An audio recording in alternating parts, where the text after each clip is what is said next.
All right, so we just began chapter 8, opening the Tanya, and we're on page 205 right here. So we're speaking about really this idea that that which is forbidden is also is bound, is imprisoned. That's why the word forbidden in Hebrew is isur, which means bound or imprisoned, coming from the word asir, and that's because it's imprisoned to the point that only the warden of the jail, so to speak, can release that, and that's God Himself. Even if we try to go to the forbidden realms of the world to elevate them for holiness, we won't be able to, because God has imprisoned those forces, and that includes, of course, all of the commandments in the Torah that are that pertain to the negative commandments, or to that which is forbidden. There are 365 commandments like this, as opposed to 248 positive commandments. Now, mutar means the exact opposite. Mutar means released. And that is that there are forces that may have been imprisoned, but we can release them. So that's the neutral realm of this world, as we've been speaking about in chapter 7.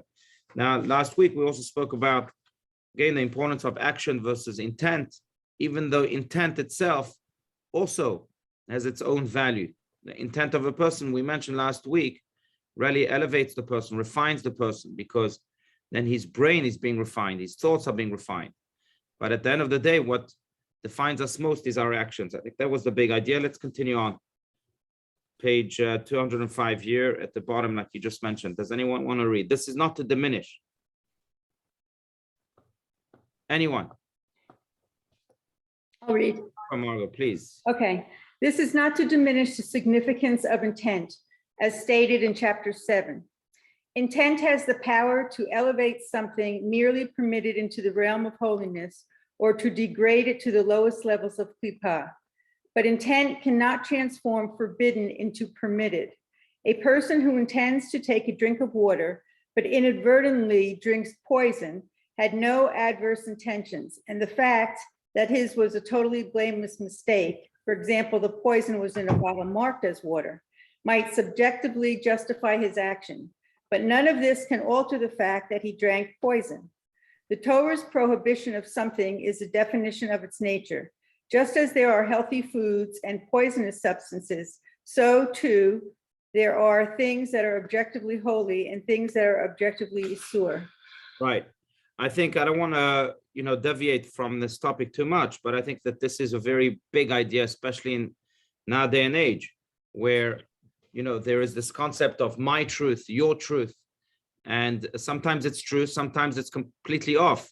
Why? Because truth, in my opinion, in Torah's opinion, is really based on what God defines as truth. Because God is the only truth in the world. What is truth? Truth is something that endures forever. What endures forever? God. So God is the only truth.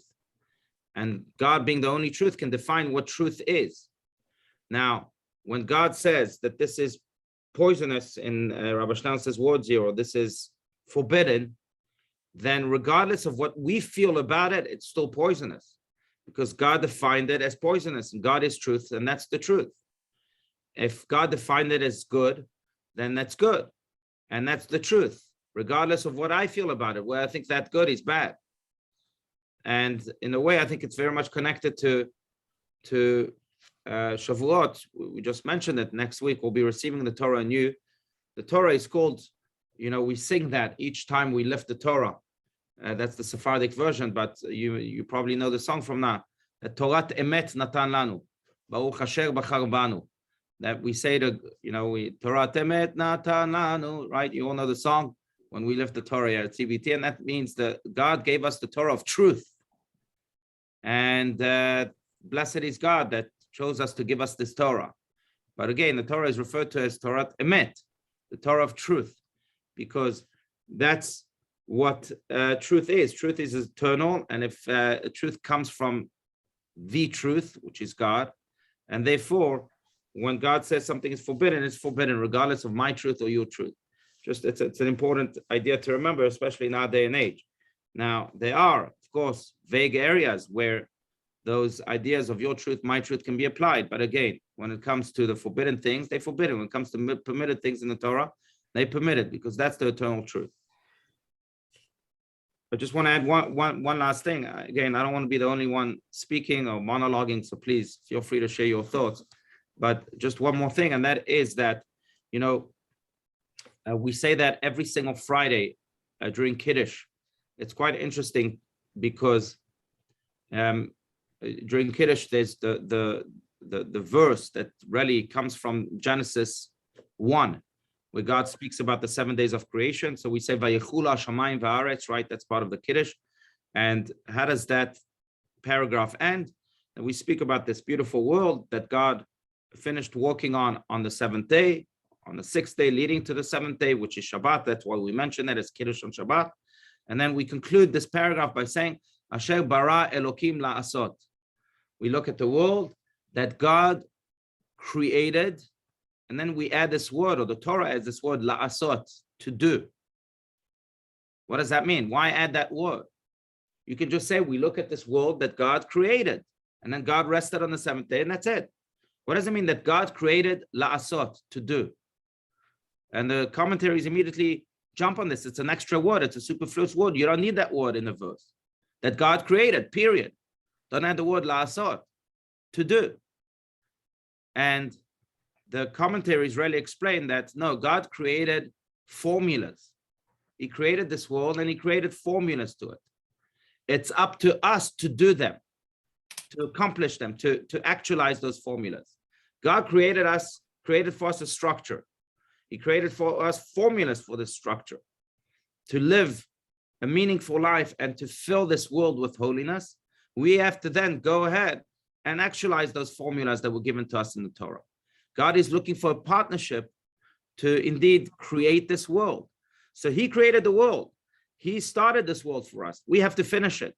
That's where the la'asot comes in, to finish it. He gave us, again, the formulas, we have to actualize them. So he gave us those truths. We then have to fulfill them. We then have to not only follow them, but in a way, teach them to the world, or place them as established facts in this world. That's what this single word means. So what I'm saying is that, again, it's very much connected to Shavuot. Shavuot, we receive the Torah, and it's up to us then to actualize it, to take the truths of the Torah and make them the truths of the world. That's what Shavuot is really all about. By the way, that's why it's just interesting. The Kotzker Rebbe, Rabbi Menachem Mendel Morgenstern, of some 250 years ago, who was known for his wit and very sharp mind, and he was also a man of truth. He did not hesitate to say the truths that he communicated. But he would ask the question of, why is Shavuot called the day of the receiving of the Torah? We say that in the prayer, Zman Matan Toratenu, the time of it is called the day of the giving of the Torah. Zman Matan Toratenu, the day of the giving of the Torah, right? It's the day when God gave us the Torah. It should be called the day of the receiving of the Torah. We should say Zman Kabbalat Toratenu, right? Because if God had come to Mount Sinai and we wouldn't have been there to receive the Torah, Shavuot would not have been Shavuot. What made Shavuot special is that we received the Torah, not the fact that God gave us the Torah. So why do we call it the day of the giving of the Torah? It should be called the day of the receiving of the Torah. And he responds very powerfully, and that is that because God gave us the Torah 3,334 years ago. But it's up to us to receive the Torah anew each and every day. That doesn't happen just like this. Maybe it happened 3,334 years ago. We have to continue to receive the Torah and again actualize that formula, la'asot, each and every day. Bring those truths and make them the truths of the world. Bring those divine truths and implement them. That's the only way we can really receive the Torah every day anew. He gave us the Torah, but we have to complete the work. Yeah. Rabbi, it's can you hear me? Or am I okay? Yeah, we fixed it. Striking me is sometimes you're going through life and things are going on and you think you're doing everything, the intent and all this, but in actual fact, all of a sudden you realize that you reach a new place and a new thing that you see, and sometimes it's good or sometimes it means something's going downhill. But it's an interesting fact that you don't always see it, and then you see it. Right. How, what do you think? Why is it like that? No, I think it's beautiful what you just said, and that's very much apropos also, because if we have to receive the Torah anew every day, if I received it yesterday, why receive it today? And the reason is because today I'm a changed person. Every day we're supposed to change. Mm-hmm. So today we'll see things like you just said so beautifully. We'll see things that we didn't see yesterday, and we have to apply the Torah to those new things that we saw today that we didn't see yesterday. Mm-hmm. So every day, because I'm a different person, I'm supposed to be a different person. So I'm supposed to receive the Torah anew. And again, apply the truths of the Torah that may have not applied to me yesterday, or may have applied to me yesterday, but don't necessarily apply to me today, even in those new glasses that I'm wearing today. It reminds me of, I don't know if I shared this with you, I'm sure I have, but Rabbi Steinsaltz was once approached by a student of his who said to him, Rabbi, we pray the same prayer every day. In Judaism, we pray the same 3 prayers every day, right? Shacharit, Mincha, and Arvit. Morning prayer and afternoon prayer and the evening prayer, and the texts are so boring. Why does Judaism demand this of us? And Rabbi Steinsaltz replied, well, that's because we change every day. So the text might remain the same, but we see the text in a different light every day. And then in his typical fashion, Rabbi Steinsaltz told the man, and if you don't change every day, then it's not the prayer book that's boring, it's you that's boring. So it's a powerful statement. Indeed, we need to grow and we need to change every day. That's what life is all about. Or as the Lubavitcher Rebbe would often put it, every living thing must grow. We learn that from trees. If they don't grow, that means they're on their way to death. Every living thing must grow. And when you grow, you change. And when you change, your perspective changes. And therefore, we have to receive the Torah every day, because we have to bring the truths of the Torah to that new perspective of today, and to the new perspective that I'll have again tomorrow. So well said, yeah. And to be better every day, I guess, right? Right. No, that's an important addition. We have to change every day in a positive way. Yeah. Right, not in a detrimental way. Yeah, must grow. So in a positive way. Yeah. My grandfather his favorite line was that today must be better than yesterday, but much worse than tomorrow. So it's true. Every living thing must grow. In a way, I shared this in a forum that I was a speaker at some 2 weeks ago with Racheli Franco, by the way, that many of you know. I put the video out there, so I don't know if I'm repeating myself and you already saw it or not, but I'll share it nonetheless. I remember that when Rabbi Steinsaltz visited us some 10 years ago here in Scottsdale, there was a parent who came to him and complained about one of his children who was a troublemaker and gave him a lot of headaches.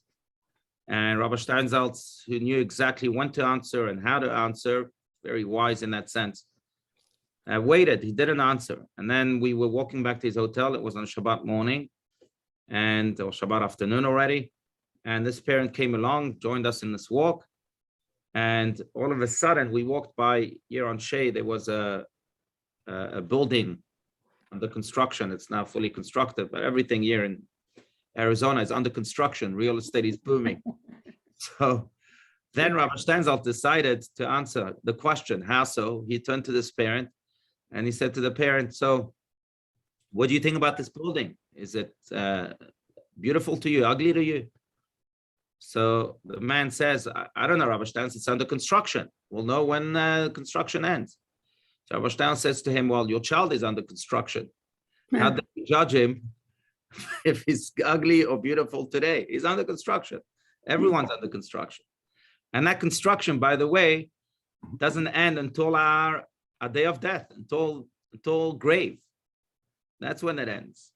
We have to constantly be adding to this construction each and every day, changing in a good sense, right?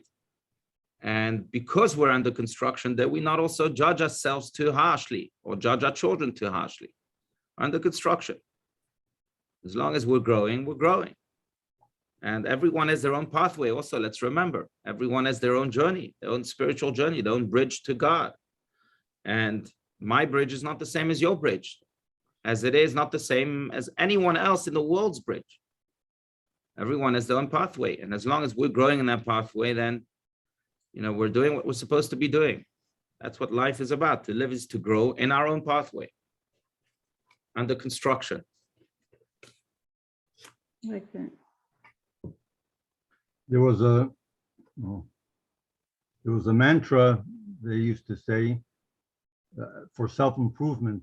Every day in every way, I get better and better. Oh, nice. I love that. Every day and every way, I get better and better. Hopefully. Beautiful. I was just in Atlanta a few weeks ago, and I saw this banner in the street, so I'm going to read it to you, but it really struck a chord. If I found it, I'll read it to you, but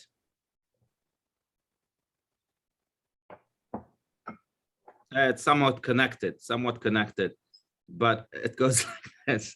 Do all the good that you can, by all the means you can, in all the ways you can, in all the places you can, at all the times you can, to all the people you can, as long as ever you can. But that's how we grow, by using every opportunity indeed to do everything we could. To all the people we can, with all the good we can, etc., etc. Yeah. Anyhow, so that's a big idea. I would say also, I think that in a way, that's what makes us different than other creatures, right? Then we spoke about trees and so on, but part of growing is also, well, trees. Maybe it's not what makes us different than other creatures, but part of growing is not just growing personally or individually. A part of growing is making an impact on our surroundings. That's what growth is at the end of the day. We don't just grow selfishly for our own personal gain, but we grow also to make an impact on this world. That's why, again, God added the word la'asot. He created this world. He wants us to continue to create it by growing ourselves and then making an impact on this world, la'asot. And that's also part of growing. It's important to remember that too, because many people may delve into self-growth, but they do that at the peak of mountains, meditating all day long, never really returning to this world to bring all of their holiness and self-refinement back to this world. God wants us to be an active partner in making this world a better place, in creating this world, la'asot, again. So it's important to note that part of the growth has to be a contribution to the world, more than a contribution, a commitment to the world, to making this world a better place. Commitment is a better word, not just contribution. It's like the story, the story with the cow and the chicken. Ever show you the story? Cow and the chicken were walking alongside a sidewalk, and they come across this restaurant, and there's a big banner outside the restaurant saying that breakfast with 2 omelets, $2.99. Lunch with a steak, $10.99. The chicken says to the cow, you see, that sums up our contribution to society. I give the omelet, you give the steak. Cow says, no. For you, it's a contribution. For me, it's an utter commitment. So, in a way, we have to be committed like cows. That's why we have to kill ourselves, God forbid, but you get the point. Yeah.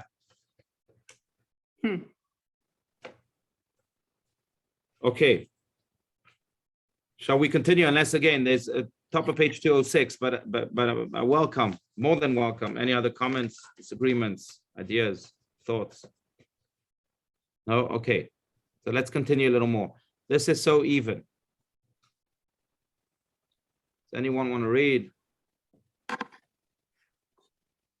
Anyone?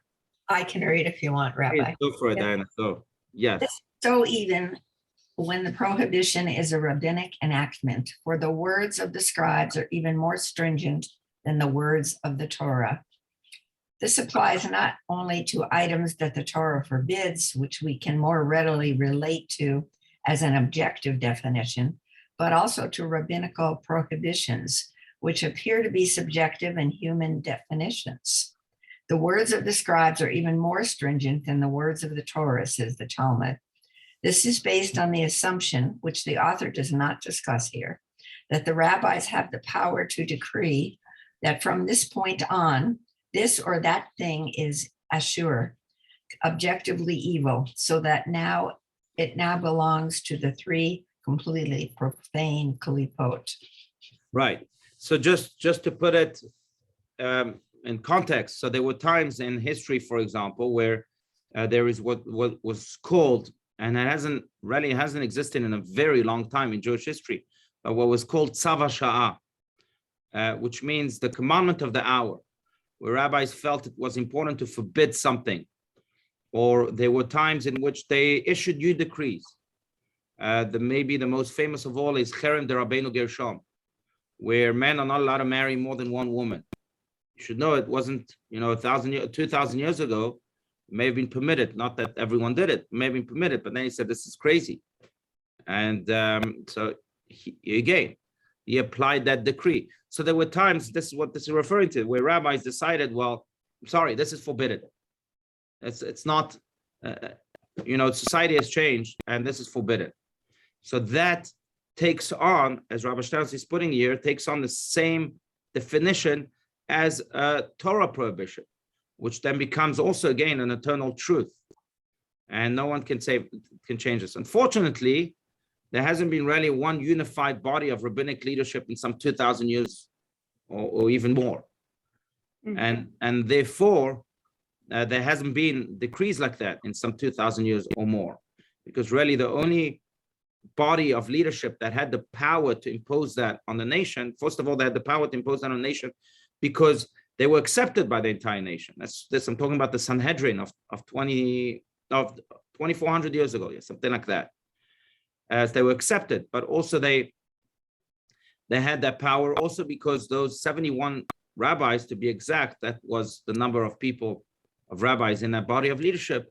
71 rabbis were really, as they are described, mishichmam vamala, which means from the shoulder above. They were as wise and as spiritual as it can get. That's why they were defined by their heads and beyond. And we haven't had a body of leadership in 2,400 years ago like that Sanhedrin. So really, we haven't had decrees like that. But the decrees that they issued, for example, were decrees that were also accepted upon the nation as forbidden. If they were forbidden, decrees that pointed to something forbidden, they were forbidden, accepted as truth, just like the Torah truth. But on a deeper level, a more Kabbalistic level, also this alludes to this idea that sometimes we have the power to chat again in a very specific way. Not there are enough meshugas in the world that think that they have this power. But when you have a body of leadership like that, they have the power in a way to be such channels of God that they can, in a way, bring down or draw down a light of God that may have been concealed. Light of God that teaches a teaching, whether it's a teaching of something being forbidden or something being permitted. But there's such a force in this world that they have the power to indeed bring down such a light to the world. Now, for that, you need a body of leadership with people that are from the shoulders up, as mentioned. For that, you need to be accepted upon the entire nation. For that, but once you have that force, which is an unstoppable force, then that force can indeed bring down lights that are sometimes concealed in heaven, and new revelations, completely new channels of light, so to speak.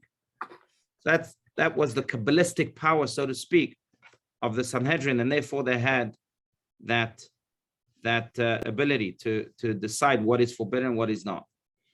But in any case, again, in 2,400 years, we haven't had this unified body of leadership, and certainly people of that stature.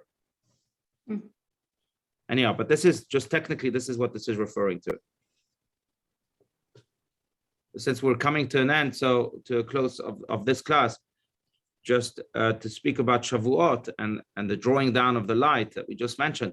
On Shavuot, God gave us the Torah, but when he gave us the Torah, many wonders happened. Why? Because he wasn't just giving us the Torah. Light was coming down from the heaven that changed the nature of this world, to the point that anyone who was blind could see, as the Midrash says, anyone who was deaf could hear, anyone who was sick was healed.